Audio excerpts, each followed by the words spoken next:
today, guys, I want to talk about one of my heroes and a really important person really in the development of the bicycle and a free-thinking person. It was a chap called Mikael Pedersen. Danish guy, born in 1855. And he was one of those true bon vivants. He burnt bright, like a star. He came from a very modest, poor agricultural background in Denmark, but very inventive character. And he invented a centrifugal spinner that spun milk to separate the cream from the milk, which I believe is a system that's similar sort of system is used today. And that took him out of his relatively modest starting point into having something that was going to make him some money. And at that stage, I can't give you a date on it, but I'll get it at 1885, maybe 1890, it was starting to happen. Anyway, this milk spinner, which I think was called the Alexandra milk spinner. Yeah, I think it was named after the Queen. Queen or Queen's daughter or something like royal that. Family. This milk spinner was noticed by the Lister family from Dursley in Gloucestershire. Lister, some of you might know of them. They were famous in the last century and beforehand for making big for making stationary engines and big powerful engines that were used for powering factories and machinery. So before electricity's really become commonplace. So these big stationary engines were used to take belts off to drive overhead drive shafts for factories that then run additional belts down to run lathes and what have you. So Lister had production and manufacturing facilities in Dursley.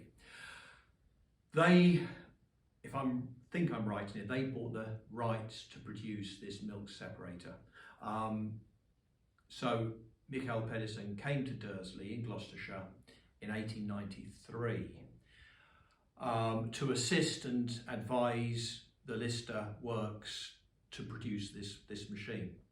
And in so doing, dear old Mr. Pedersen became quite wealthy, which was kind of a good and bad thing, because he was a bit of a bad boy in many ways. He drunk a lot and partied a lot, but he was also very, very much loved by the people of well, when you asked me to read about him, I found him really socially responsible. It's nice. Yeah, he was. Mixed of everyone. In the census, he was a musician. Yeah, absolutely. Yeah. Not put down as an engineer or an inventor, he put himself down as a musician. So he had some fantastic parties. He had this house in Dursley called Ranelagh House, if I remember rightly. I've been to the house and had a look at the outside of it. It's like the finest house in town. It was the finest house in town, but he had, these wonderful parties where there was always music being played.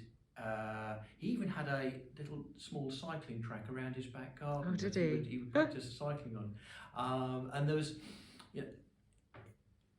upstairs there was a balcony within this house, and being the kind of character he was, there was no need to go for a disappear off to the toilet when he needed a tinkle. So he always just weed off the balcony, and he persuaded other people that no, just go and wee off the balcony. So famously, people had a tinkle off the side of the balcony.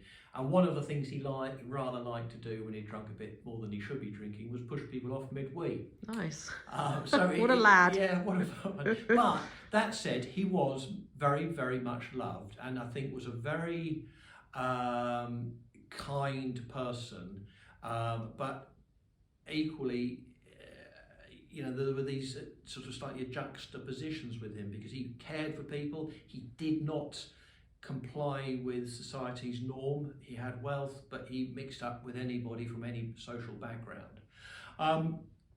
And he was a true inventor in the purest forms. A lot of people take ideas, and the Brits are particularly good at taking ideas and running with it and making a bicycle a better bicycle. What he did was looked at the basics of how a bicycle was made and then produced these extraordinary machines. So the two bicycles here are both Dursley Pedersens, And I'll talk about those in a bit because there's a lot to talk about and they're very complicated to understand just how clever they are. So dear old Michael worked with the Dursley family, was shareholders in this, invented this, produced by the Lister factory, and the Lister family, bless them, I think they gave him all of the opportunity they could to let him be himself. They knew they were sort of trying to tame somebody who was not going to be able to be tamed. And the relationship as the bicycles came into production in 1897-ish, 96, 97, I'm saying 97, 98, around that period.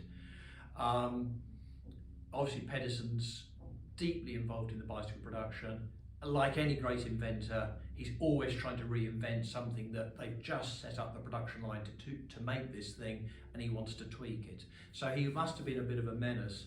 And over the years, he starts to lose some control over the business and his shares start diminishing. His own life was slightly coming into tatters. By the time this bike was made, which is about 1907, he's no longer a director of the business. And he continued sort of on this downward spiral, but still enjoying sponsoring the football team and the rugby team and doing his music, and wasn't going to give up on his colourful life.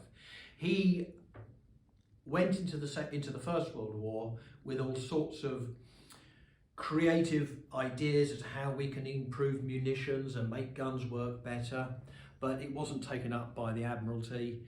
And post First World War, he left Dursley, not with a fanfare, he just left Dursley. Nobody particularly knew what had happened to him. The last time he was seen in Britain was in 1920 by an old friend of his, and that was in London. And at that point in 1920, this utter genius of a man was selling matches on the streets in London.